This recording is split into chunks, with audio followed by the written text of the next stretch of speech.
Je vous salue tous au nom précieux de Jésus-Christ. Nous allons continuer notre enseignement sur le thème « Pourquoi prier en langue ?» Déjà, nous avons vu, depuis 2 semaines, nous enseignons sur ce thème. Nous avons vu plusieurs choses importantes.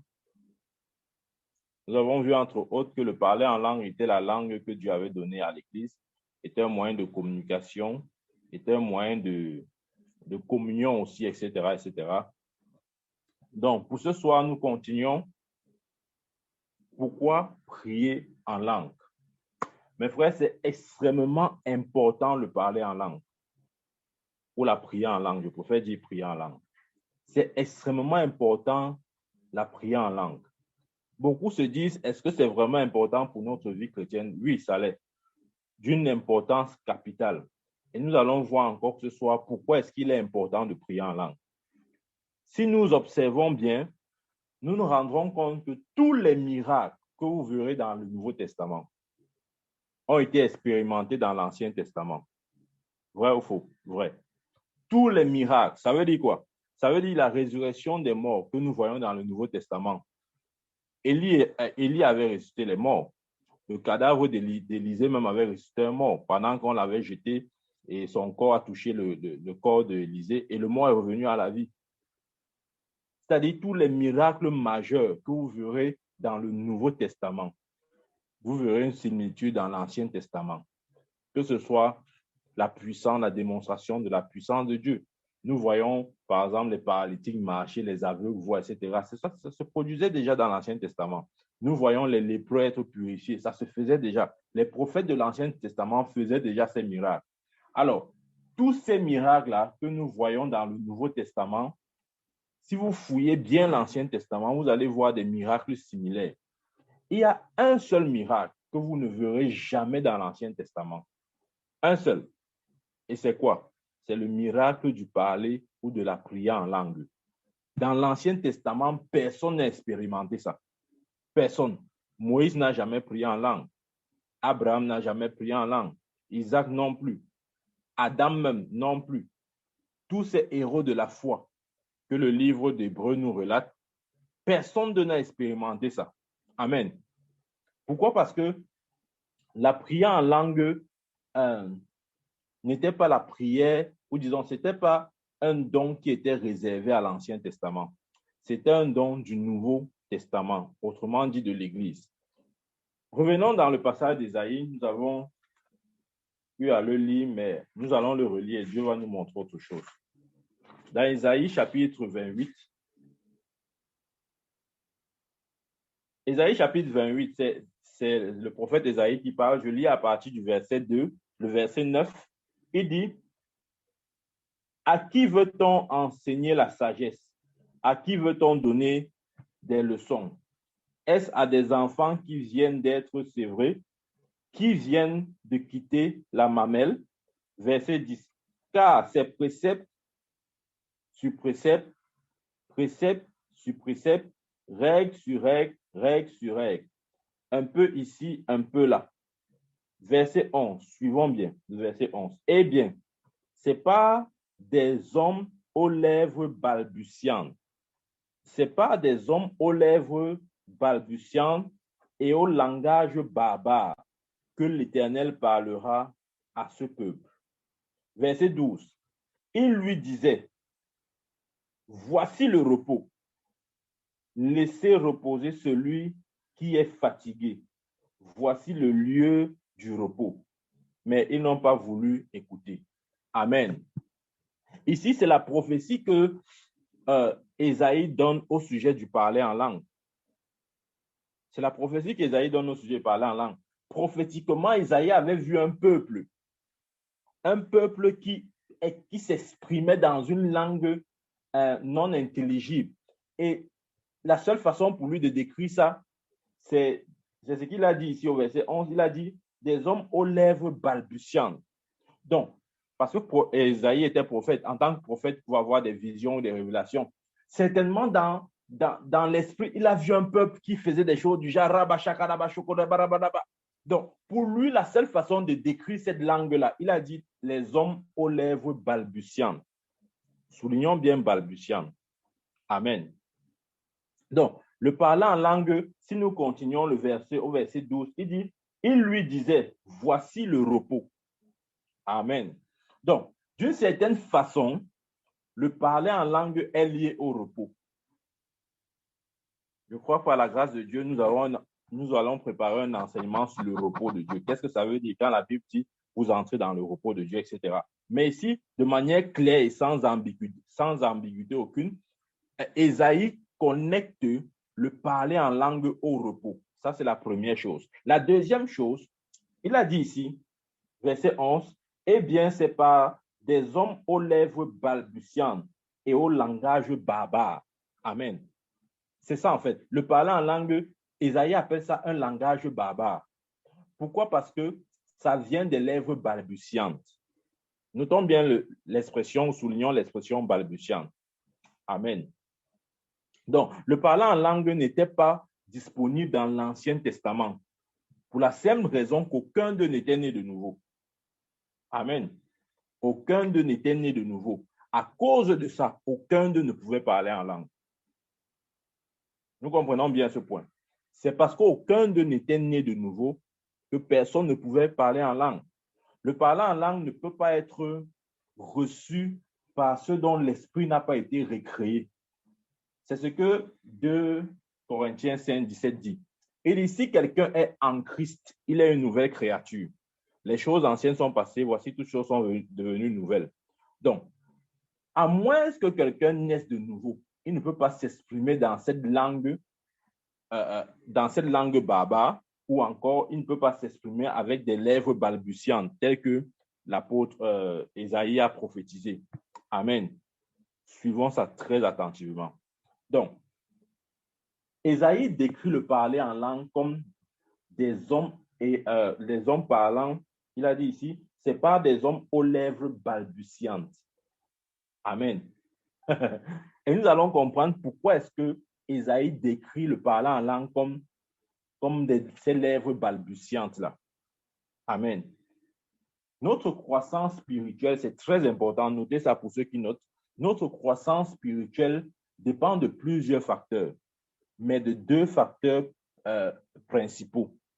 Le premier facteur, c'est le facteur de la parole de Dieu. Et le deuxième facteur, c'est le facteur du parler en langue, tel qu'on est en train d'expliquer là. Ça veut dire quoi? Ça veut dire que si vous voulez croître dans votre vie spirituelle, vous devez beaucoup jouer sur ces deux leviers-là, la parole de Dieu et la prière en langue. Nous allons voir dans les Écritures. La parole de Dieu et la prière en langue. Regardons ce que Acte dit. Acte chapitre 20, verset 32. Acte 20, 32. Je vais lire dans la version parole vivante. J'aime beaucoup cette version.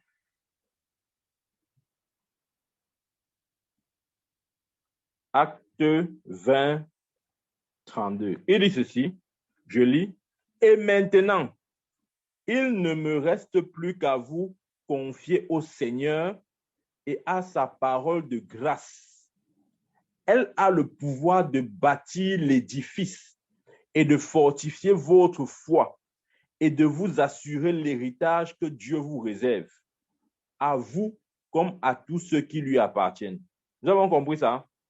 Permettez-moi de relire. Il dit ceci, et maintenant, il ne me reste plus qu'à vous confier au Seigneur et à sa parole de grâce. Elle a le pouvoir de bâtir l'édifice. La parole de Dieu a le pouvoir de bâtir l'édifice. Voilà pourquoi j'ai dit que si vous voulez croire dans votre vie spirituelle, vous avez besoin d'utiliser la parole de Dieu. La parole de Dieu est il n'y a pas de substitut, est d'une place irremplaçable dans la vie du chrétien. Pourquoi? Parce que d'après Acte 20, 32, ici il est écrit, la parole de Dieu a le pouvoir de bâtir l'édifice. L'édifice ici, c'est qui? C'est notre esprit. Parce que nous sommes esprits. Amen. Le pouvoir de bâtir l'édifice ici, c'est le pouvoir de bâtir notre esprit. Et ça ne bâtit pas seulement notre esprit, ça fortifie aussi notre foi. Amen. Ça ne fortifie pas que notre foi, ça nous donne aussi un héritage. Ça nous assure un héritage. Amen, amen. Voilà pourquoi j'ai dit, lorsque nous voulons croître spirituellement, nous devons utiliser ces deux leviers. Le premier levier, c'est le levier de la parole de Dieu. parce que ça a le pouvoir de bâtir et donner un héritage, de fortifier notre foi, tel qu'on a lu. Et le deuxième levier, c'est le levier du parler en langue. Regardez ce que la Bible dit. Dans Jude, nous allons lire Jude. J'ouvre encore la version parole vivante. Dans Jude, chapitre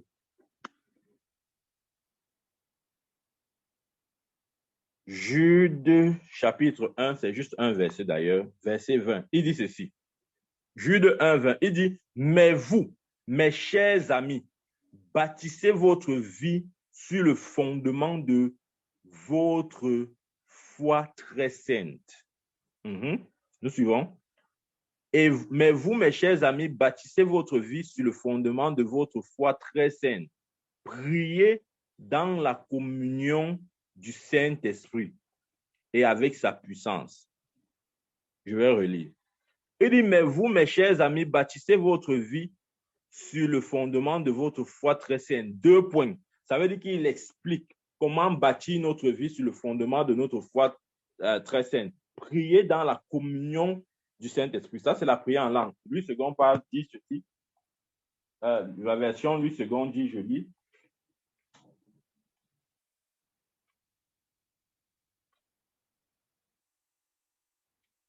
Louis II va dire, pour vous, bien-aimés, vous édifiant vous-même sur votre très sainte foi et priant par le Saint-Esprit. Amen. Donc, la façon de nous édifier sur notre foi ou de construire notre esprit, c'est en priant aussi par le Saint-Esprit. C'est encore ça, la prière en langue. Amen. L'apôtre Paul a dédié un chapitre au sujet de la prière en langue. Si vous lisez 1 Corinthiens 14, il explique beaucoup de choses là. Nous allons juste prendre quelques éléments pour aller dans le sens de notre enseignement. Il dit dans 1 Corinthiens chapitre 14, verset 14, je lis. Il est écrit, car si je prie en langue, mon esprit est en prière, mais mon intelligence demeure stérile.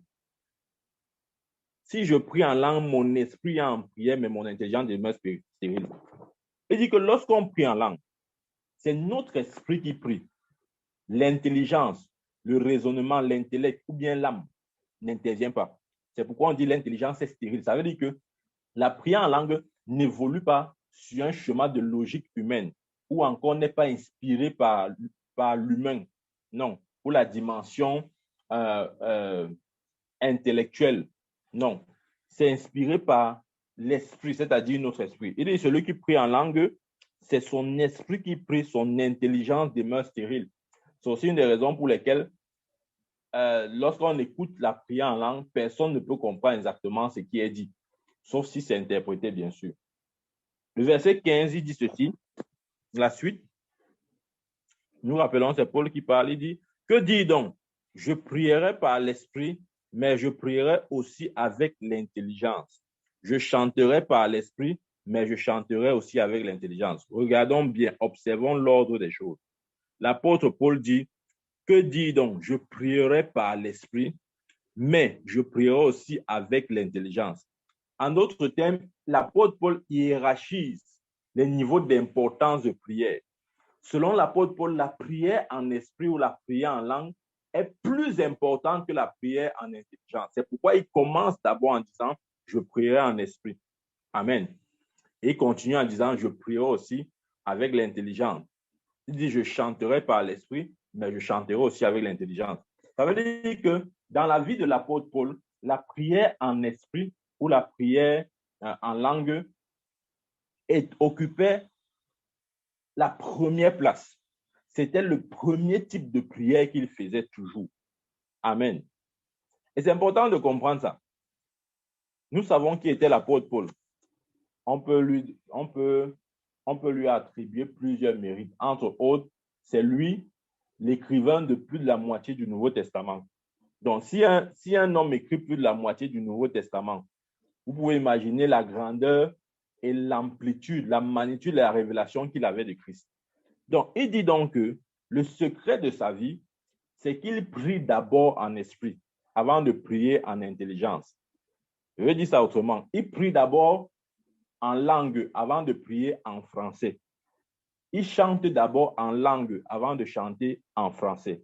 Amen. Ça, c'est très important. Ça, c'est très important. Ça, ce sont des secrets qui doivent revenir dans le corps de Christ. Autrement dit, nous demeurons toujours faibles ou, disons, nous serons toujours victimes des circonstances de la vie. Non. Dieu nous a donné ce parler en langue et c'est tellement merveilleux. Rappelez-vous dans Marc 16, 17, il dit, voici les signes qui accompagneront ceux qui auront cru. En mon nom, ils chasseront les démons. Ils parleront de nouvelles langues. Donc, le parler en langue a même été prophétisé par Jésus lui-même. Avant son ascension, il l'a dit. Il a dit, ceux qui croient en moi, ils ne chasseront pas seulement les démons, mais ils parleront de nouvelles langues. Amen. Donc, si le parler en langue n'était pas important, Jésus n'allait pas préciser ça là-bas. Extrêmement, extrêmement, extrêmement important. Le verset 13 dit ceci. Le verset 13, c'est pourquoi que celui qui parle en langue prie pour avoir le don d'interprétation. Nous avons suivi que celui qui parle en langue prie pour avoir le don d'interprétation. Que celui qui parle en langue prie pour avoir le don d'interprétation. Écoutons bien, il y a une nuance qu'on n'a pas toujours su faire dans ce domaine des langues-là. Il dit, le verset 13, c'est pourquoi que celui qui parle en langue prie pour avoir le don d'interprétation. OK. Lisons maintenant le verset 23. Il dit, si donc dans une assemblée de l'Église entière, tous parlent en langue et qu'ils surviennent des hommes, des peuples non croyants, ne diront-ils pas que vous êtes fous? Amen. Pourquoi est-ce que l'apôtre Paul a parlé ainsi? En fait, il a parlé ainsi parce que il fait la différence entre parler en langue et prier en langue. Amen. Il y a la différence entre parler en langue et prier en langue. Je vais vous dire où la différence se trouve. Le verset 13 dit ceci. C'est pourquoi celui qui parle en langue prie pour avoir le don d'interprétation. La Bible n'a pas dit c'est pourquoi celui qui prie en langue. Non. Il a dit celui qui parle en langue prie pour avoir le don d'interprétation. Pourquoi? Parce que il y a une différence entre la prière en langue et le parler en langue. La différence à quel niveau? La différence se situe à ce niveau. Le parler en langue signifie, en réalité, lorsque je parle en langue, je peux prêcher en langue ou je peux donner un message. Le parler en langue est porteur d'un message. C'est pourquoi il faut le don d'interprétation. C'est ce qu'il dit ici. Il dit, verset 13, c'est pourquoi celui qui parle en langue prie pour avoir le don d'interprétation. Le parler en langue est utile lorsqu'il y a le don d'interprétation. Pourquoi? Parce que le parler en langue, c'est un message que Dieu envoie pour l'édification. OK? Voilà pourquoi il faut le don d'interprétation. OK.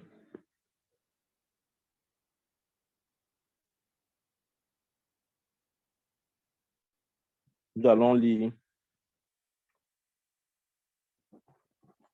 le verset 5.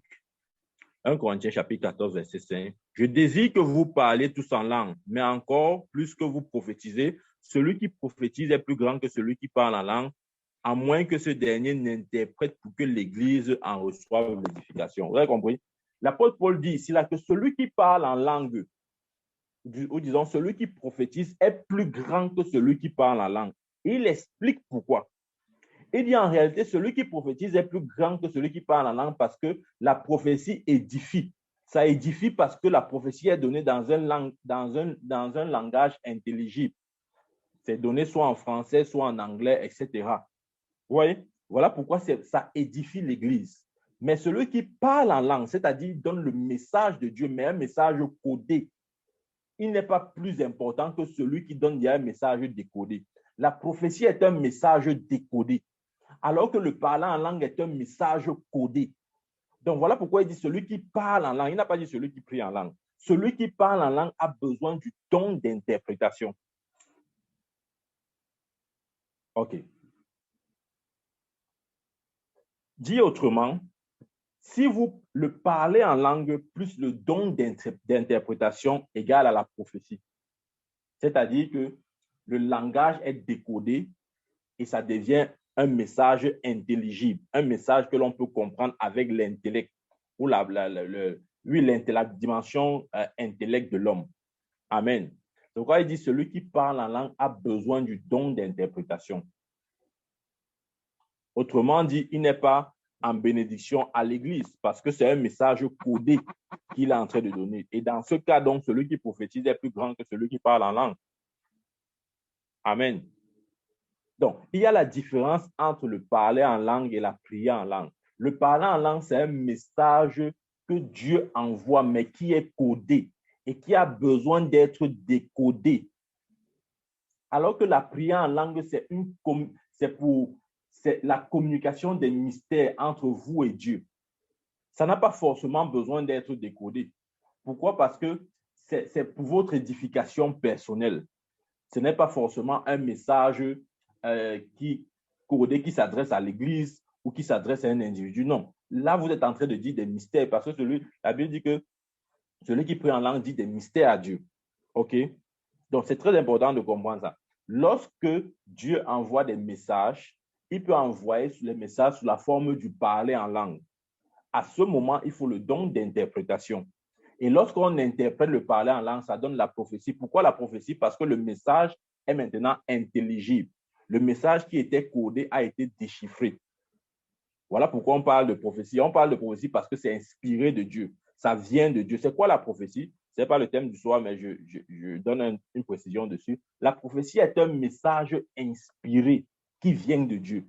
La prophétie n'est pas forcément la prédiction des événements futurs, non. C'est-à-dire que là, c'est même la parole de sagesse, ce n'est même pas la prophétie. C'est la parole de sagesse qui s'adresse au sujet des événements futurs. La prophétie, c'est la pensée de Dieu qui est révélée à l'homme. Voilà pourquoi j'ai dit, lorsque le parler en langue est manifesté, avec le don d'interprétation, le résultat devient la prophétie. C'est-à-dire, c'est un message intelligible que tout le monde peut comprendre et dire, voici ce que Dieu est en train de dire, voici ce que Dieu est en train de dire. Amen. Je ne sais pas si nous faisons bien la différence entre la prière en langue et le parler en langue. La prière en langue, c'est pour notre édification personnelle, comme on a dit. Ce sont des mystères que l'on dit à Dieu, qui n'a pas forcément besoin d'être décodé parce que ça ne s'adresse pas forcément aux autres. Amen. Mais le parler en langue, c'est un message. C'est un message qui doit être décodé. Absolument, ça doit être décodé. C'est pourquoi il a dit, celui qui parle en langue prie pour avoir le don d'interprétation. Amen, amen, amen. Donc, c'est important de comprendre ça. Lorsque quelqu'un parle en langue, en réalité, il s'adresse aux hommes dans une langue codée. C'est ça, en fait. Il s'adresse aux hommes dans une langue codée. Mais s'il n'y a pas le don d'interprétation, ce don devient comme inutile parce que personne ne va comprendre ce que Dieu est en train de dire. Amen. Très, très, très important. Et l'apôtre Paul a dit dans le verset 14, celui qui prie en langue, son esprit prie et son intelligence demeure stérile. Ça veut dire quoi? Ça veut dire que lorsque nous prions en langue, c'est notre esprit qui prie. Ce n'est pas le Saint-Esprit qui prie, c'est notre esprit. Mais notre esprit est sous l'influence du Saint-Esprit. Mais au final, c'est notre esprit qui prie. Amen. C'est pourquoi, parce que c'est notre esprit qui prie, on peut commencer à prier, on peut s'arrêter. Parce que c'est nous qui décidons. La décision vient de nous, même si les mots ne viennent pas de nous. L'inspiration vient du Saint-Esprit, mais celui qui exerce, c'est notre esprit. Donc, elle a dit, celui qui parle en langue, son esprit prie et son intelligence demeure stérile. Amen. Très important. Dans 1 Corinthiens 14, repartons dans 1 Corinthiens 14. Il y a tellement de choses qu'on peut voir dans ce chapitre. Je vous encourage à vous asseoir et à lire et à méditer 1 Corinthiens chapitre 14. Par la grâce de Dieu, Dieu ouvrira vos oreilles et votre entendement pour comprendre encore beaucoup d'autres choses que nous ne pouvons pas dire ici. Amen. Le verset 2 dit, en effet, celui qui parle en langue ne parle pas aux hommes, mais à Dieu. Amen. Celui qui parle en langue ne parle pas aux hommes, mais à Dieu. Car personne ne comprend ce qu'il dit en esprit. Il a dit, en effet, celui qui parle en langue ne parle pas aux hommes, mais à Dieu. Car personne ne le comprend. C'est en esprit qu'il dit des mystères. Amen. Amen. Il dit des mystères. Lorsque nous exerçons ce don dans notre communion avec Dieu, ce sont des mystères que nous disons à Dieu. Mais des fois aussi, Dieu nous parle au travers de ce don, par l'expression de ce que l'apôtre appelle le parler en langue. C'est dans la manifestation, c'est presque identique, mais il faut le discernement. En réalité, c'est ça. C'est-à-dire que celui qui parle en langue et celui qui prie en langue, si vous voulez juste juger au niveau des sonorités, au niveau de la dimension écoute, ça a l'air d'être pareil. C'est-à-dire que c'est comme si c'est la même chose, mais c'est différent. C'est différent, pourquoi? Parce que dans le parler en langue, comme j'ai dit, c'est un message que Dieu donne, que Dieu envoie. Un tel message doit être décodé. Le verset 4 dit, celui qui parle en langue s'édifie lui-même et celui qui prophétise édifie l'Église. Amen. Donc, quand le parler en langue est accompagné du don d'interprétation, ça contribue à l'édification de l'Église ou encore la prophétie. Amen. Très, très important. Il dit, celui qui parle en langue s'édifie lui-même. Et nous avons vu la signification, plusieurs significations qui ont été attribuées au mot édifier. Entre autres, édifier signifie se construire, édifier signifie se charger. Donc, en réalité, celui qui parle en langue se recharge. Exactement comme peut-être une batterie d'un téléphone ou encore, je ne sais pas, il se recharge. L'énergie de Dieu est infusée dans son esprit. Amen. Rappelez-vous, Samson était doté d'une force extrêmement puissante. L'histoire nous raconte, nous connaissons tous Samson, son histoire, etc. C'était un homme qui était extrêmement fort. Et quand nous lisons le livre de Jude, nous allons voir que Samson, il savait, je ne sais pas, il devait avoir un secret. Puisque quand nous lisons la Bible, la parole nous dit que quand les Philistins venaient vers lui, il disait, je paraphrase, je devais chercher le verset là avant, il disait, je me dégage, je saurais quoi faire pour me dégager d'eux. C'est-à-dire que Samson savait toujours quoi faire pour que l'Esprit de Dieu se saisisse de lui et que cette force phénoménale entre en lui et pour qu'il soit à ce moment un homme surnaturel. Amen. Il savait exactement quoi faire. J'aurais dû chercher ce verset-là où il dit que je me dégagerai comme les autres fois. Donc, Samson avait un secret. Amen. Ce que les gens ne savent pas, c'est que Samson n'était pas fort 24 heures sur 24. C'est que la Bible dit que quand l'Esprit de Dieu descendait sur lui, c'est alors qu'il faisait des exploits. Il n'avait pas cette force brutale 24 heures sur 24. Non.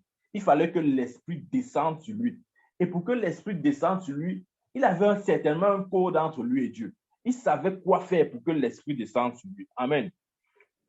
J'ai envie de dire ça autrement.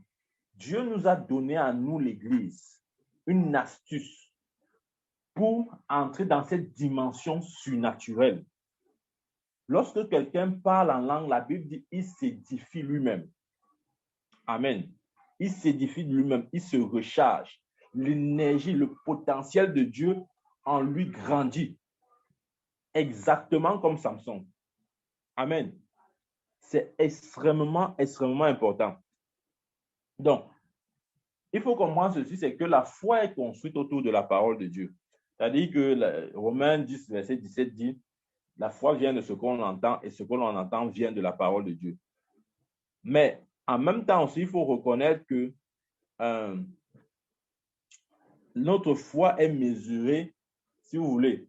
Quelqu'un avait demandé quelle est l'unité ou l'instrument de mesure de la foi. C'est la parole de Dieu, la quantité de parole de Dieu vivant, la quantité de parole vivante en toi est proportionnelle à la foi de Dieu qui est en toi. Amen. Donc, la foi vient de la parole, mais la foi est maintenue et construite par le mystère du parler en langue, selon Jude 1:20. On a lu ce passage. Il nous recommande de nous édifier sur notre très sainte foi en priant par l'Esprit. Donc, on s'édifie sur notre très sainte foi comment? En priant par l'Esprit. Jude 1, verset 20. Amen. Extrêmement, extrêmement important.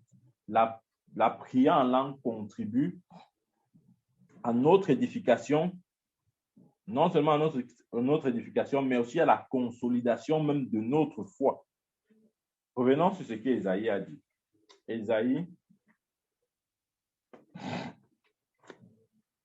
chapitre 28. Alors, ce que je m'apprête à dire là, ça risque de choquer certains parmi vous.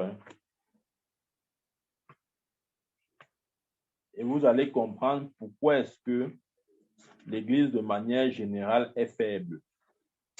Dans Ésaïe chapitre 28, verset 11, il dit ceci, c'est Ésaïe qui parle. Eh bien, il dit, eh bien, c'est pas des langages des hommes aux lèvres balbutiantes et au langage barbare que l'Éternel parlera à ce peuple. L'Éternel parle à ce peuple, parlant de l'Église. Le peuple dont il est question, c'est l'Église. L'Éternel parle à l'Église par des hommes aux lèvres balbutiantes. Amen. Donc, c'est le parler, il s'agit ici là du parler en langue. Il dit, c'est un langage balbutiant. Ce sont des balbutiements en fait.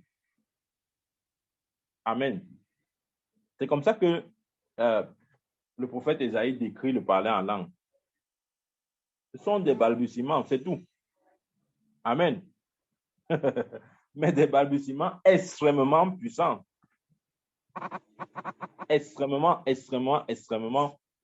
c'est fort. Amen. Lorsque nous lisons, d'abord, qu'est-ce qu'il faut définir balbutier ou bien balbutiement, c'est quoi? C'est un langage désordonné qui implique une hésitation et une répétition involontaire de certains mots. Amen. Je vais recommencer ça. C'est un langage désordonné. C'est ça, en fait. Quand on dit quelqu'un balbutie, c'est-à-dire qu'il parle un peu de manière désordonnée comme ça, là. Il ne parle pas seulement de manière désordonnée, il parle aussi avec comme hésitation. Tu vois, c'est quand on dit quelqu'un balbutie, c'est comme s'il veut dire un mot. Il hésite un peu sur un mot. Il n'hésite pas seulement sur un mot. On a aussi l'impression qu'il répète certains mots involontairement. Et c'est cette autre partie qui donne tout le sens du parler en langue. C'est-à-dire que le parler en langue, c'est aussi ça. C'est que vous vous retrouvez en train de répéter involontairement certains mots. Involontairement. Je ne sais pas si vous avez déjà expérimenté ça. OK. Prenez un exemple. Parlons maintenant concrètement. Parfois, vous priez en langue. Vous priez bien. Hein? C'est-à-dire, ça peut bien sortir là. Les kassadaba, choquer les bradaba, charaba. Il n'y a pas de problème. Mais à un moment donné, vous avez l'impression que involontairement, vous êtes comme retenu sur un mot. Vous n'arrivez pas à prononcer un autre mot. Amen. Je ne sais pas si quelqu'un d'entre vous a expérimenté ça. C'est-à-dire, parfois, vous parlez en langue. Lorsque vous priez en langue, vous vous retrouvez en train de prononcer involontairement et avec répétition certains mots. Pas parce que vous n'avez pas d'autres mots. Vous avez plusieurs mots, mais involontairement. Parce que c'est ça aussi le balbutiement, c'est que tu prononces des paroles de manière involontaire. Des paroles avec répétition et de manière involontaire. Donc, parfois, tu peux prier. Ça m'est déjà arrivé plusieurs fois. C'est-à-dire, parfois, je prie normalement les mais à un moment donné, quand la prière en langue va à un autre niveau, je me retrouve en train de prier plutôt certains mots. Je peux par exemple dire les ka. Tu restes sur le ka. Tu n'arrives pas à prononcer un autre mot.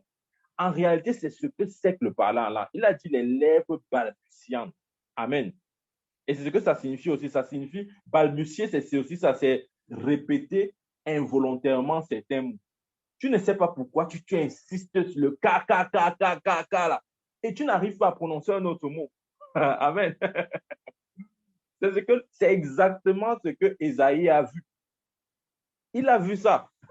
Prophétiquement, il a vu. Il a dit, et c'est de cette manière que Dieu parlera à son peuple. Amen. C'est de cette manière que Dieu parlera à son peuple. Moi, ça m'arrive. Je ne comprenais pas ça jusqu'à ce que Dieu ouvre mes yeux. Il y a des choses que tu peux juste expérimenter ça. Mais à un moment donné, le Seigneur te dit, OK, assieds-toi maintenant, je vais t'enseigner ces choses-là. Amen. Donc, des fois, tu pries là, vraiment, des fois, c'est vraiment très cool. Hein. Tu pries là normalement, mais quand ça prend un autre niveau, ta manière de prier a changé. Tu n'es plus, je ne sais pas comment expliquer ça, tu ne pries plus normalement, tu n'es plus dans le cool là, mais tu sens comment ton esprit atteint un niveau de profondeur encore.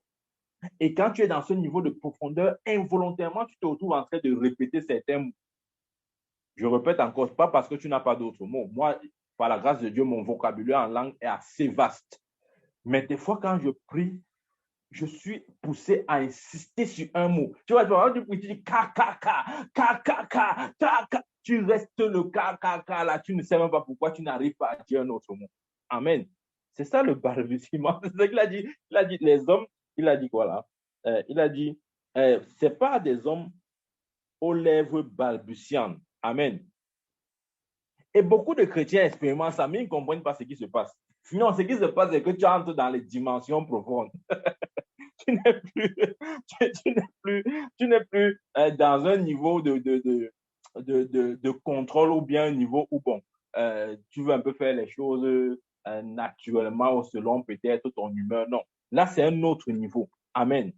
Où tu es en train de... C'est ça une des définitions que le dictionnaire donne à balbutiement ou balbutier. Tu te retrouves en train de répéter involontairement certains mots. Amen. Donc, parfois aussi, vous pouvez insister sur un mot sans trop savoir pourquoi. Mais ce sont ces sons-là, ces balbutiements-là. Derrière ces balbutiements se cache le mystère de la voix de Dieu. C'est pourquoi Isaïe appelle ça, il a dit quoi ici là? Il a dit, c'est pas des hommes aux lèvres balbutiantes et au langage barbare. C'est barbare par rapport à l'homme, parce que ça n'a aucun sens. Imaginez-vous un peu que quelqu'un passe là à côté de votre chambre, il entend seulement, on dit ka, ré.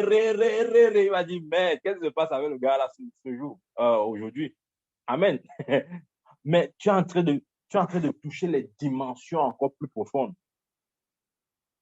Amen. Ouais, ces choses-là, ma prière, c'est que Dieu nous amène à couler dans cette dimension. Ce sont des choses que j'expérimentais sans comprendre. Des fois, je prie, je me retrouve en train d'insister sur juste 2 ou 3 mots. Je ne sais pas pourquoi, mais je n'arrive pas à continuer. Amen. C'est exactement ça. Je suis en train de balbutier. Je suis en train de dire involontairement certains mots. Mais en réalité, c'est involontaire par rapport à moi, mais c'est volontaire par rapport au Saint-Esprit. Amen. Pourquoi? Parce que ces sons involontaires que nous prononçons là, en fait, c'est involontaire par rapport à notre volonté, c'est-à-dire par rapport à nous. Mais ce sont des sons choisis et planifiés par le Saint-Esprit. Amen. C'est pourquoi aussi, le parler en langue est aussi, préparez-vous, ce mot-là est très fort. Le parler en langue, c'est aussi une incantation. Voilà. Voilà, alors j'ai dit. Oui. Amen. C'est aussi une incantation. Ouais, les chrétiens, dès qu'on dit incantation, ils disent, hey, c'est encore quoi ça? Pour faire tout amener dans quoi? Les incantations, c'est les œuvres magiques et quoi. Non, les sons, ça sont des incantations. Amen. En fait, c'est quoi une incantation? C'est simplement un rituel qui consiste à réciter des paroles ou des sons ayant des résultats, comment je dis, surnaturels. C'est tout. Amen. Dans l'incantation, il faut comprendre ceci. Dans l'incantation, il y a des mots ou des sons que tu prononces pour avoir le résultat. Amen. Ce sont des sons déjà planifiés. Nous comprenons? Ce sont des sons planifiés, des sons connus, mais que tu dois prononcer. Et ce ne sont pas des sons, comment je dis, qui obéissent à une langue intelligible. Mais lorsque tu les prononces, tu vois le résultat. C'est exactement ce que c'est que de parler en langue. En fait, c'est un langage ou encore, ça sort comme, ça vient des lèvres balbutiantes pour l'homme, mais pour Dieu, ce n'est pas le cas. C'est Dieu lui-même qui inspire ces mots-là. Ce sont des mots planifiés. Voilà pourquoi je parle d'incantation. Ce sont des mots choisis, des mots mystiques. Voilà. Des mots mystiques. Ça n'a rien de naturel. Croyez-moi, ça n'a rien de naturel. Ce sont des mots spirituels et mystiques qui sont inspirés par Dieu. Amen. Et lorsque nous les prononçons, ça a un impact dans le domaine physique. Ça a une influence dans le domaine physique. Amen. Donc, ne soyez pas surpris si je dis que le parler en langue est une incantation. C'est ce que c'est exactement. C'est une incantation. Amen. Pourquoi? Parce qu'il y a planification de ces paroles.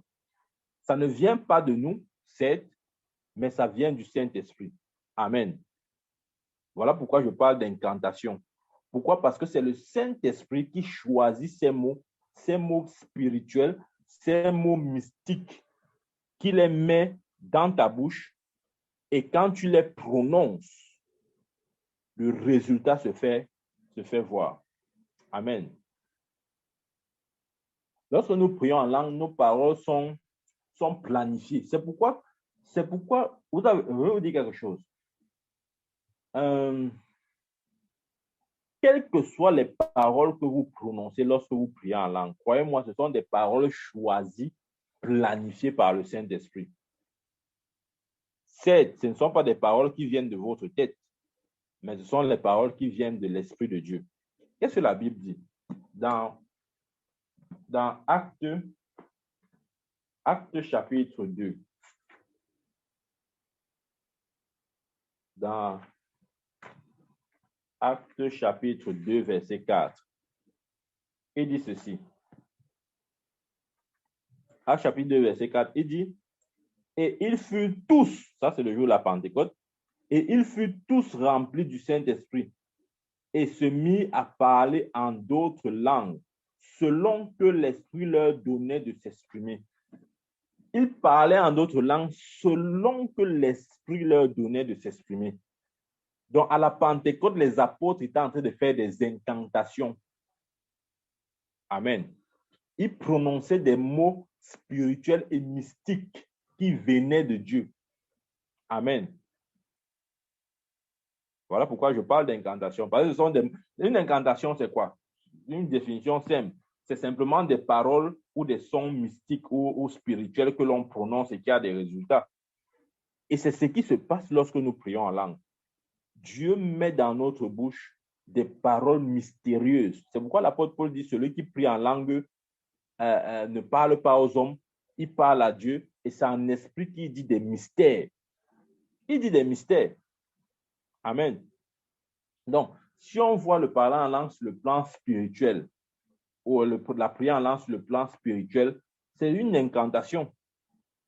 Mais sur le plan naturel, c'est ce que le prophète Isaïe a appelé des balbutiements. Amen.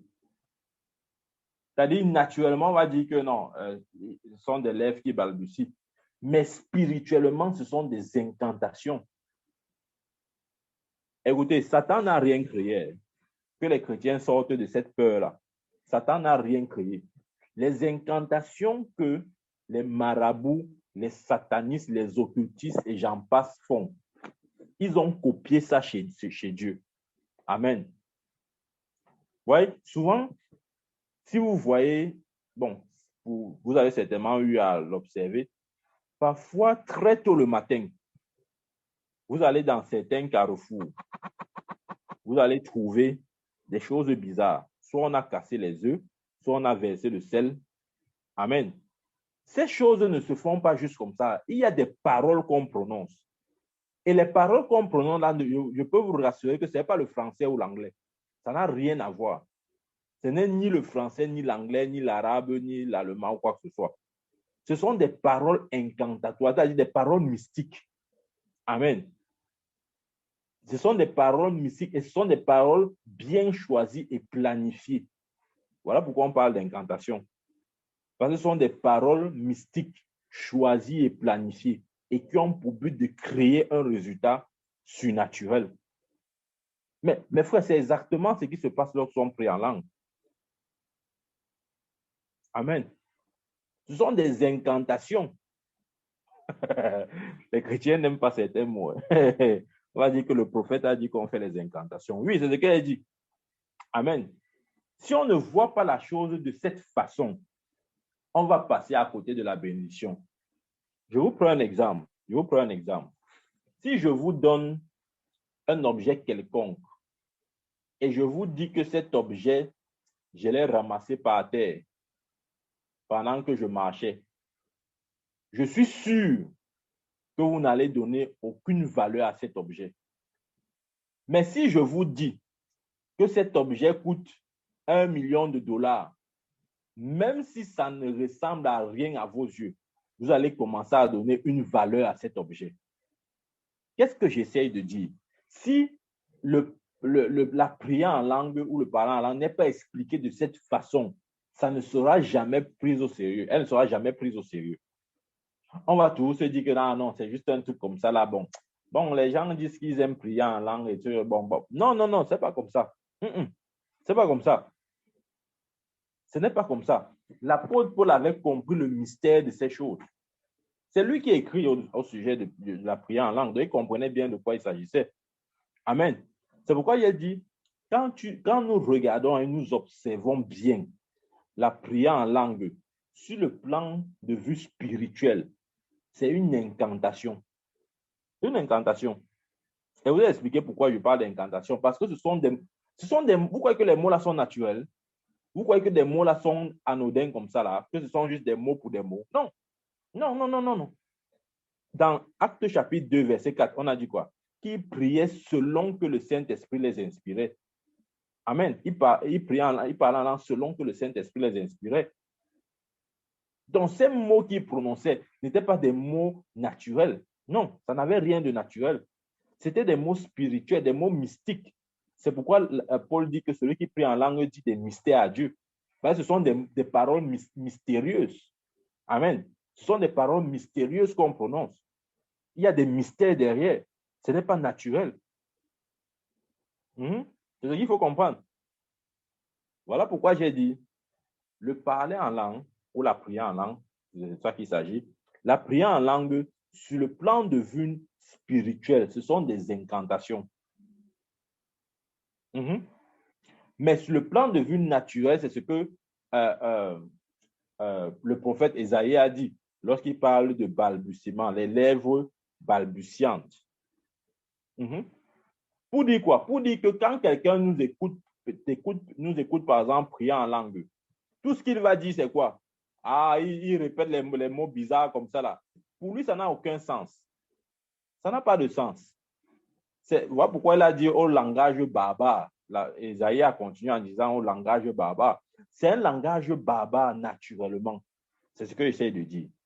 Le parler ou la prière en langue est un langage barbare sur le plan de vue naturel.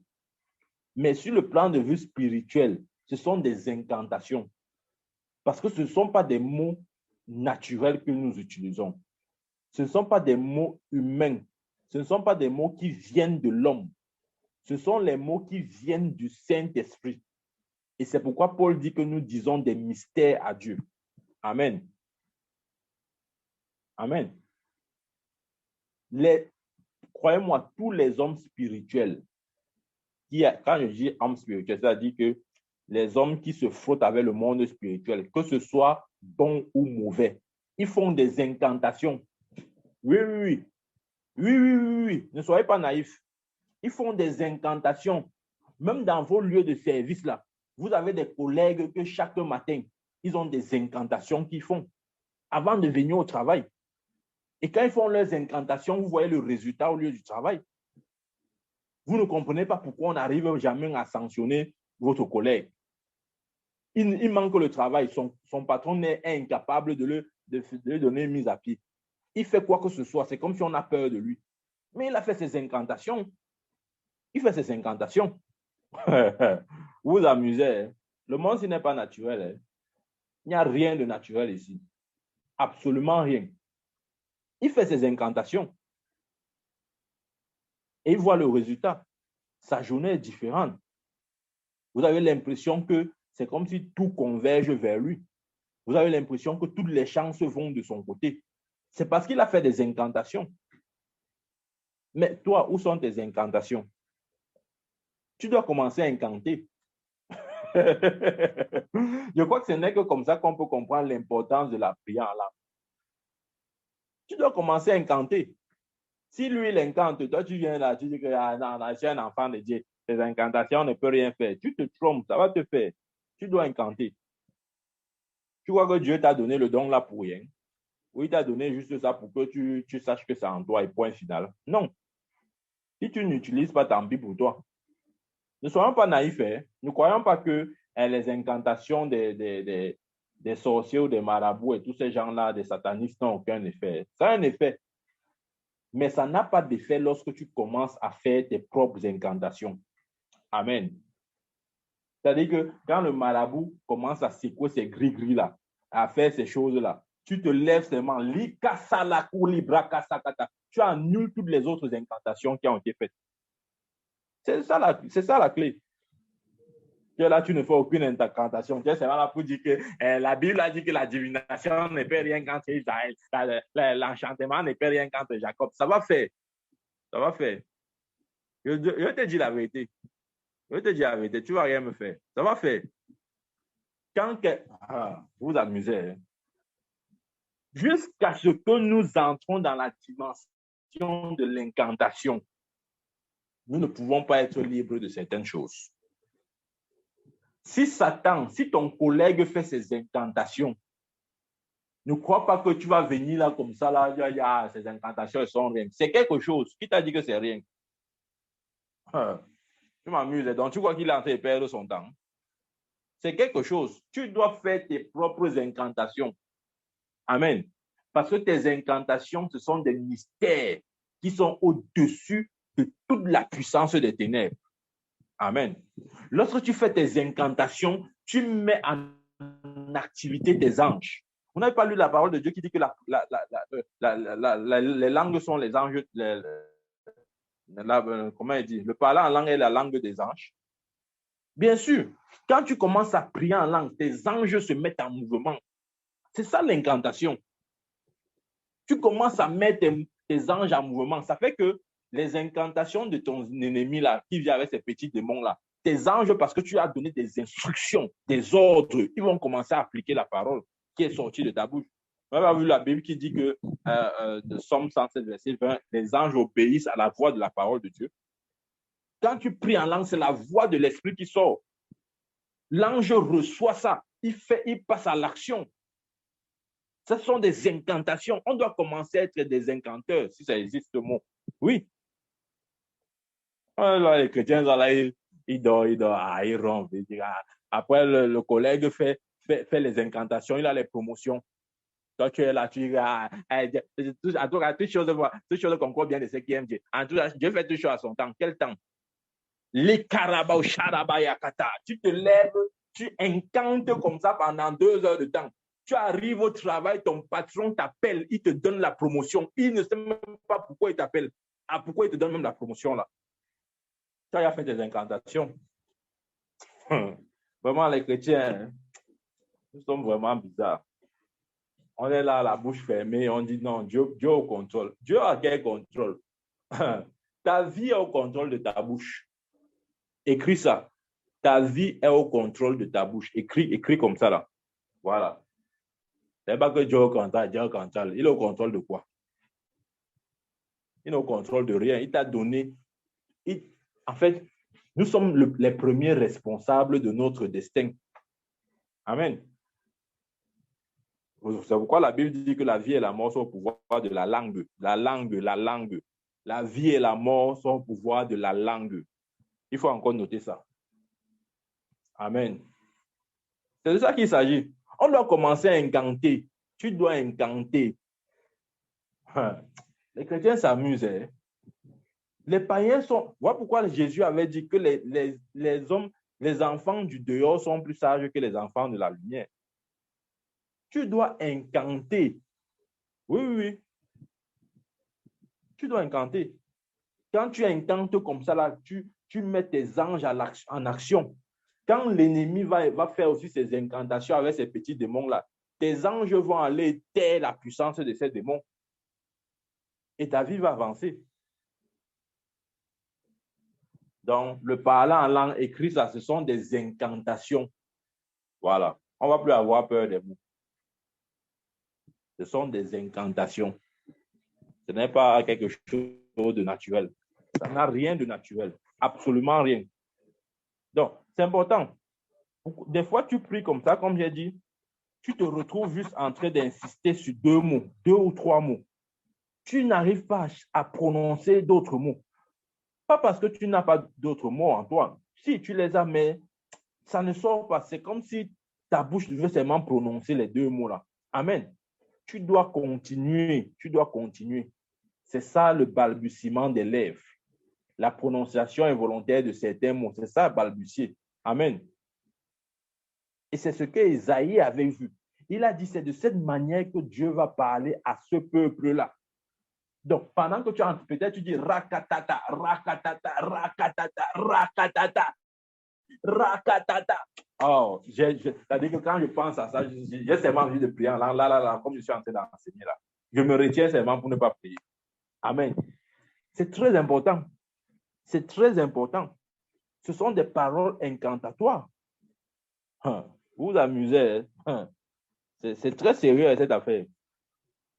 Donc, pourquoi Dieu nous a donné cette langue? Parce que il y a certaines choses qui ne, croyez-moi ou non, hein, je ne veux même pas que vous me croyez, je vous dis juste la vérité. Il y a certaines choses qui n'arriveront jamais dans votre vie jusqu'à ce que vous appreniez à prier en langue. Il faut aussi noter ça. Il faut noter la partie là. Il y a certaines choses qui n'arriveront jamais jusqu'à ce que vous priez en langue. Absolument pas. Je dis absolument pas. Absolument pas. C'est impossible que ça arrive. Je dis c'est impossible. Impossible. Il y a des choses que Dieu nous donne par le mystère du parler en langue ou de la prière en langue. Ce sont des secrets. C'est écrit dans la Bible. Mais c'est parce qu'on lit, bon, on ne lit pas bien ou on choisit les parties qu'on aime lire. Amen. C'est pourquoi Jésus a dit. Vous croyez que Jésus a dit dans Marc 16, verset 17, voici les signes qui accompagneront ceux qui auront cru et parleront de nouvelles langues. Vous croyez qu'il a dit ça pour rien? Vous croyez qu'il n'y a pas un mystère attaché derrière? Vous croyez qu'il n'y a aucune bénédiction derrière? Ou vous croyez que la prière en langue ne produit rien de significatif? Ou ne peut rien apporter dans votre vie? Mais ça, c'est la rêverie. C'est la rêverie, bien sûr. Ça peut le faire. Mais ça ne peut le faire que si vous commencez. Vous devez commencer vos incantations. Oui, oui, oui, oui. Vous devez commencer vos incantations. Ouais, les satanistes qu'on a aujourd'hui, quelle que soit la loge dans laquelle on se trouve, que ce soit franc-maçonnerie, Roso-Chrétien, Rotary Club, toutes ces histoires-là, il y a des incantations qu'ils font. Vous croyez qu'ils sont au top comme ça parce qu'ils pour rien? Vous m'amusez. Hein? Il y a des incantations qu'ils font. Ne soyons pas naïfs. Il y a des incantations qu'ils font. Et comme j'ai dit, l'incantation, c'est quoi? C'est entre autres aussi le fait de prononcer certaines paroles. Et ce sont des paroles qui ne sont pas des paroles intelligibles. Quand vous écoutez même ça, vous pouvez croire que c'est le parler en langue, alors que ce n'est même pas le parler en langue. Mais oui. Pourquoi? Parce que ce sont des paroles codées. Ce sont des paroles codées. Ce n'est pas dit en français. Ce sont C'est-à-dire au niveau du son, c'est aussi dissonant et incompréhensible comme le parler en langue, mais ce n'est pas le parler en langue parce que ça ne vient pas de l'Esprit de Dieu, mais de Satan. Mais oui, vous croyez que les satanistes dominent comment? Par des incantations. Ils ont copié ça dans le royaume des cieux.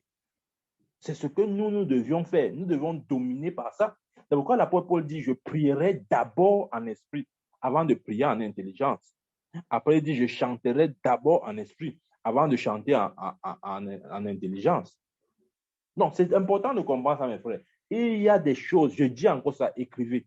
Il y a des choses que vous n'obtiendrez jamais jusqu'à ce que vous appreniez à parler en langue. Parce que le parler en langue, comme on a dit, ou la prière en langue, c'est un code. OK?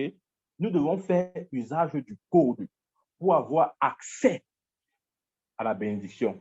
Je vais prendre un exemple terre à terre. Est-ce que vous savez que pour entrer dans votre boîte email, personne ne peut entrer dans votre boîte email s'il n'a pas le code ou le mot de passe? Qui comprend maintenant avec cet exemple? Personne ne peut entrer dans votre boîte email s'il n'a pas le code ou le mot de passe. C'est impossible. Impossible. Donc, quelle que soit la richesse ou le contenu ou quoi que ce soit que tu as mis dans ta boîte email, dans ta boîte mail, je veux dire, si tu ne donnes pas le code, le mot de passe, c'est impossible à quiconque d'entrer. C'est exactement comme ça. Il y a des choses que Dieu nous a déjà données. C'est à nous. Mais jusqu'à ce qu'on utilise le code, on ne peut pas avoir accès à ça. Qui comprend maintenant? Jusqu'à ce qu'on utilise le code, on ne peut pas avoir accès à ça. Et le code doit être un code complet. Je prends un exemple. Si ton code, peut-être le code de ta boîte mail, c'est peut-être 1, 2, 3, 4, 5. D'accord? Disons comme ça. C'est 5 chiffres, les 5 premiers chiffres. 1, 2, 3, 4, 5. Si tu donnes juste 1 à quelqu'un, est-ce qu'il pourra entrer dans ta boîte si tu donnes juste la lettre, le chiffre 1? Non. Si tu dis 1, 2, est-ce qu'il pourra entrer? Non. Si tu dis 1, 2, 3, est-ce qu'il pourra entrer? Non. Si tu dis 1, 2, 3, 4, est-ce qu'il pourra entrer? Non. Mais si tu dis 1, 2, 3, 4, 5, il prononce et il écrit les 5 chiffres-là. Paf! Il est dans ta boîte. Ça veut dire que quoi? Ça veut dire que ta boîte qui contenait les informations peut-être secrètes ou codées ou cachées, il a accès à ça. C'est exactement ce qui se passe. Lorsqu'on prie en langue, on a accès aux richesses du ciel. On a accès au mystère de Dieu parce que c'est en esprit que nous-mêmes nous disons des mystères. Donc, parce que nous disons des mystères, nous entrons dans les mystères de Dieu. Amen. Une des façons pour nous d'entrer dans les mystères de Dieu, c'est de prononcer les mystères. Plus tu prononces les mystères, plus les mystères seront naturels autour de toi. Tu vas comprendre le royaume de Dieu facilement. Très facilement. Ton niveau de discernement va même être élevé. Une des choses que la prière en langue fait, c'est que la prière en langue aiguise notre esprit. Ça rend notre esprit plus sensible. Ça donne un certain discernement au niveau de l'esprit. Je vais vous dire quelque chose. Ce que je vous dis là, ce n'est qu'en pratiquant que vous pouvez vérifier. Si vous priez en langue suffisamment, à un moment donné, il sera impossible qu'on vous mente. Écrivez ça. Notez ce que je viens de dire là. Si vous priez, écoutez bien ça, notez. Si vous priez suffisamment en langue, au bout d'un certain temps, il sera impossible qu'on vous mente. Donc, aucun homme né d'une femme ne pourra se tenir devant vous et vous mentir. C'est impossible. Dès que le mensonge va vouloir sortir, en fait, avant même qu'il ne sorte le mensonge de sa bouche, vous allez le stopper. Que le mensonge que tu veux dire là, arrête ça. Et il va dire, mais le gars, si c'est un sorcier, c'est pas un sorcier, c'est juste que ton esprit est aiguisé. Le parler en langue aiguise l'esprit. L'apôtre Paul avait compris ce mystère de code. Ouais, il dit dans 1 Corinthiens 14, 18, il dit, je rends grâce à Dieu de ce que je parle en langue plus que vous tous. Il parlait en langue plus que les 12 autres apôtres. Ce n'est donc pas surprenant s'il avait eu contact avec certains mystères, s'il avait pris connaissance de certains mystères. Oui, bien sûr. Puisqu'il a passé plus son temps à dire des mystères à Dieu, c'est normal que Dieu lui fasse aussi part des mystères du royaume. Dieu lui fasse part des mystères du royaume. C'est très, très important, mes frères. Très, très important. Rappelez-vous cette image, la boîte mail. Pour entrer dans ta boîte mail, il faut le code. Et jusqu'à ce que tu tapes le code dans l'ordre normal. En d'autres termes, jusqu'à ce que tu prononces les mots que le Saint-Esprit t'inspire de prononcer, tu n'auras pas accès au mystère. Amen. C'est pour ça que je vous ai dit tout à l'heure qu'il y a certaines choses qui n'arriveront jamais dans votre vie jusqu'à ce que vous commencez à prier en langue. Jusqu'à ce que vous commencez à prier en langue. Il y a un niveau de discernement que vous n'aurez pas si vous ne priez pas en langue. C'est impossible. Il ne faut pas perdre votre temps. C'est impossible. C'est impossible. Il y a un niveau de discernement que vous n'aurez pas. Ce que je dis là, testez ça. Regardez, testez ça pour aller voir. Si vous vous donnez une certaine discipline journalière de prière en langue, de la prière en langue, vous allez vous rendre compte qu'après un certain temps, votre esprit devient très sensible. Très sensible. Vous pourrez en ce moment discerner le faux du vrai, le mensonge de la vérité. Je vous dis la vérité, aucun homme ne pourra plus vous mentir. Quand vous allez poser la question à quelqu'un, sa réponse, même si vous-même vous ne connaissez pas la réponse, mais s'il tente de mentir, vous saurez que non. Ce que tu es en train de dire là, c'est il y a le mensonge, arrête ça. Aussi naturel que ça.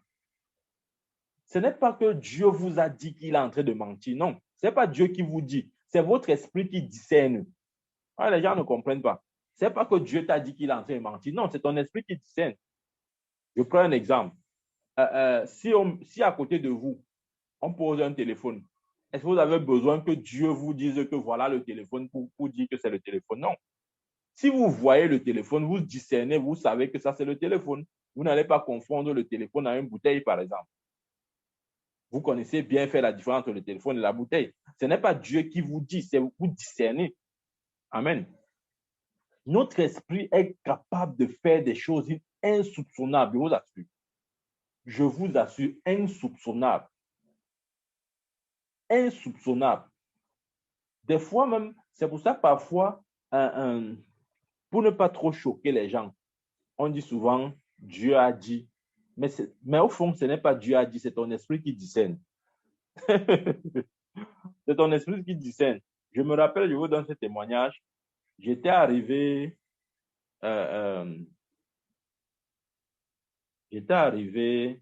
dans l'église d'une de mes cousines à Yaoundé.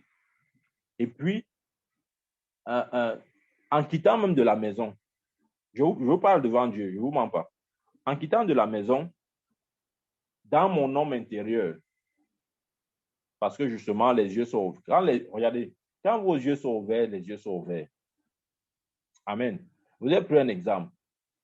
Si on vous présente une bouteille là, vous regardez, vous allez dire voici la bouteille. Mais la question que je vous pose, est-ce que c'est Dieu qui vous a dit que c'est la bouteille? Non. Vous avez simplement vu, vous avez regardé, vous avez discerné, vous avez donné la conclusion. Amen. Donc, le dimanche, là, je devais partir dans l'église de ma cousine et nous sommes allés. Et c'est quelque chose que j'aime bien.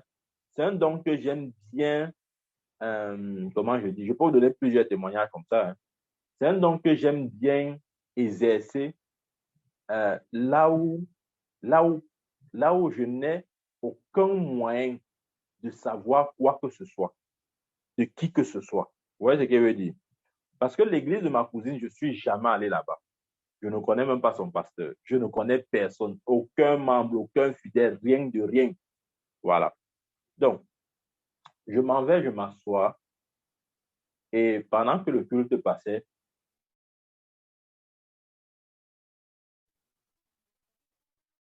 au niveau de l'esprit,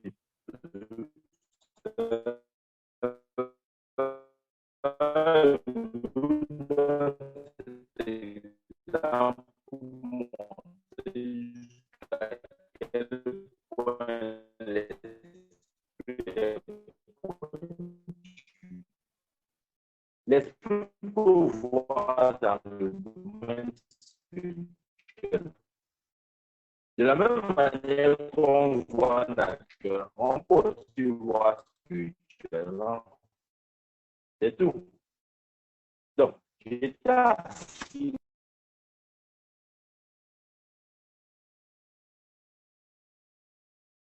Je me suis assis.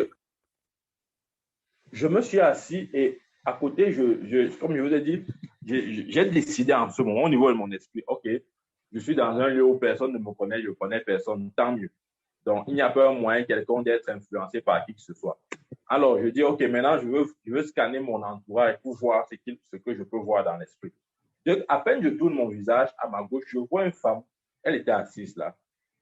Et puis, spirituellement, ça, ce n'est plus physiquement, spirituellement, je la vois comme dans un cercle fermé.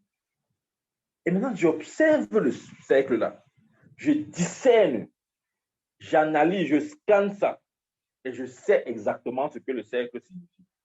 Le cercle, le cercle que je voyais, dans lequel je voyais cette femme, c'était un cercle de mort. J'ai juste vu le cercle. J'ai juste vu le cercle. Mais quand je regarde le cercle, je discerne pour voir ce que le cercle signifie. Mon esprit analyse et mon esprit me dit que c'est un cercle de mort. Ça, ce n'est pas Dieu qui me dit. C'est mon esprit. Il y a des choses que les chrétiens ne savent pas. Mon esprit me dit, ça, c'est un cercle de mort. Je dis, OK. Je tape ma cousine et je dis, bon, dis-moi un peu dans ton église si, parce qu'il faut aussi, quand tu as des visions, il faut aussi savoir si le milieu dans lequel tu es, les gens croient ou ne croient pas à ce genre de choses. Je tape ma cousine à côté, puisqu'elle était assise à côté de moi, je dis, bon, ton pasteur, s'il croit aux visions, aux prophètes, des choses comme ça, elle dit, oui, oui, non, lui, il croit, il n'y a pas de problème. Je dis, OK. À la fin du culte, je vois le pasteur dit, bon, pasteur, vraiment, je suis arrivé ici dans ton église la première fois. Je ne connais rien de la vie de qui que ce soit ici là. Mais quand je me suis assis, j'ai regardé cette femme parce que j'avais demandé à ma cousine de ne pas permettre que cette femme rentre. Puisque je lui avais dit que j'ai une parole pour cette femme, mais bloque là, je ne veux pas qu'elle rentre. Alors, j'ai donné cette instruction à ma cousine. Je suis allé voir le pasteur, j'ai dit, OK, voilà, je suis arrivé comme ça, j'ai vu ça, sur telle sœur. Dieu merci, elle n'était pas rentrée comme ma cousine l'avait bloqué. Elle est venue et j'ai donné la parole, la vision que j'ai eue. Il y avait plusieurs personnes, l'église n'était même pas vide. Peut-être autour, la moitié était partie. Il y avait encore la moitié. Imaginez-vous, vous arrivez dans un lieu où personne ne vous connaît. Vous sortez une parole de ce genre. Personne ne vous connaît. Imaginez-vous le risque. Votre crédibilité, votre tout en jeu. Si maintenant ce n'est pas ça, on va dire que quoi? Mais quand l'esprit voit, l'esprit voit. Amen. Donc, je donne la parole comme ça. Je dis, OK, parce que j'ai vu cette femme, elle était dans un cercle. Et quand j'analysais ce cercle, j'ai vu ça, c'est un cercle de mort. Et on a prié là comme ça. 3 mois après, ma cousine m'appelle, exactement 3 mois à peu près. Elle m'appelle. Elle dit, Mika, tu te rappelles la prophétie que tu avais donnée dans mon église? Je dis, ah oui, oui, je me rappelle. Elle dit, est-ce que tu sais que on m'a appelé pour me dire que la femme là est morte aujourd'hui? Oui, c'est ce qu'elle essaye de dire. C'est-à-dire que c'est mon esprit qui est voix, mon esprit voit et ça discerne. Bon, maintenant, pour ne pas choquer, parfois on dit Dieu m'a dit, mais ce n'est pas toujours Dieu, c'est l'esprit de l'homme qui voit. Je dis ceci pour dire quoi? C'est pour dire que si vous priez suffisamment en langue, même si vous n'êtes pas prophète, vous n'avez pas besoin de l'aide, vous aurez un certain discernement au niveau de votre esprit. Comment j'ai fait pour voir ça? Pourquoi je n'ai pas donné cette prophétie à une autre personne? Et pourquoi j'ai dit cette parole? Pourquoi je n'ai pas dit une autre parole? Et pourquoi exactement, environ 3 mois, la prophétie s'accomplit? Vous voyez ce qu'elle veut dire? Si vous le faites, il vous sera impossible qu'on vous manque. On manque beaucoup aux chrétiens parce qu'ils ne font pas les incantations. Tu dois incanter. Quand tu incantes comme ça, ton esprit s'aiguise. Quand quelqu'un va se tenir pour commencer son mensonge, tu vas dire, oh, arrête ton mensonge là. Et les gens vont dire, mais toi, tu es comment? Comment tu fais pour savoir ça? Mais c'est ça, ce sont les incantations. Donc, c'est important. Voilà pourquoi l'apôtre Paul a dit, je rends grâce à Dieu de ce que je prie en langue plus que vous tous. Très important, mes frères. Nous devons entrer dans la dynamique de la prière en langue. Priez, priez, priez. Que vous voulez prier ou non, priez. Ce n'est pas que tu restes comme ça, tu dis que non. C'est comme si j'ai envie de prier. Non, tu ne pries pas parce que tu as envie de prier. Tu pries parce que tu dois prier. Ce n'est pas une envie. Si tu crois que la prière en langue sera une envie, c'est que tu es dans les problèmes. Hein? Ce n'est pas une envie. C'est je dois, I must do that. Full stop. Donc, je vais m'arrêter là. Mais l'interpellation de ce soir, c'est que la prière en langue,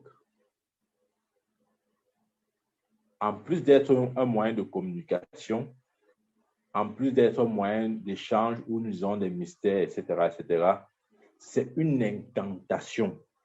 Il faut bien, je veux que le mot là ressorte très bien, c'est une incantation. Une incantation dans laquelle nous donnons des instructions aux êtres angéliques, c'est-à-dire aux anges, pour qu'ils nous précèdent dans tout, de sorte que notre vie soit une vie victorieuse 24 heures sur 24, où nous ne subissons plus des incantations de l'adversaire. Je vous ai pris un exemple. La vie n'est pas aussi simple comme nous croyons là.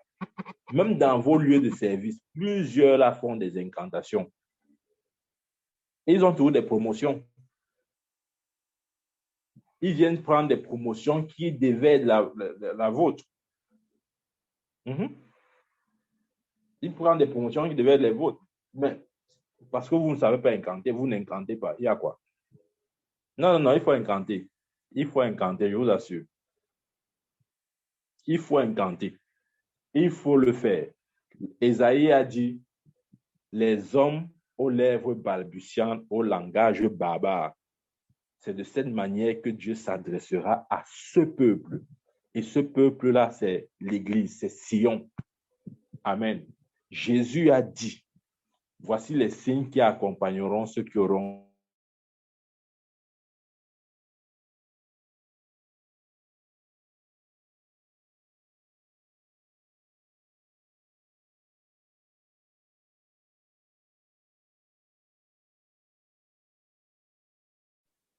Jésus a dit, voici les signes qui accompagneront ceux qui auront cru. En mon nom, ils parleront en langue. L'apôtre Paul a dit, celui qui prie en langue dit des mystères à Dieu. Amen. Il dit encore, celui qui prie en langue, son esprit prie, mais son intelligence est stérile. Il dit encore, je prierai en langue et je prierai par l'intelligence, je chanterai en langue et je chanterai aussi par l'intelligence. Et il dit encore, je rends grâce à Dieu de ce que je parle en langue plus que vous tous. Amen. Je vais m'arrêter ici en disant, même si nous avions eu dans le passé à simplifier la prière en langue, nous devons retrouver cette arme-là, cet outil, et nous devons nous en servir. Parce qu'il y a certaines choses que nous ne recevrons jamais et des choses dont nous n'aurons jamais accès jusqu'à ce qu'on prie en langue. Amen, amen. Que Dieu bénisse sa parole. Je vais prier. Père, merci pour ta parole. Merci pour chacun de nous, Seigneur. Je prie au Dieu afin que cette parole germe dans nos cœurs et que notre entendement, notre esprit grandisse dans la connaissance de ta parole. Par Jésus-Christ, j'ai prié. Amen.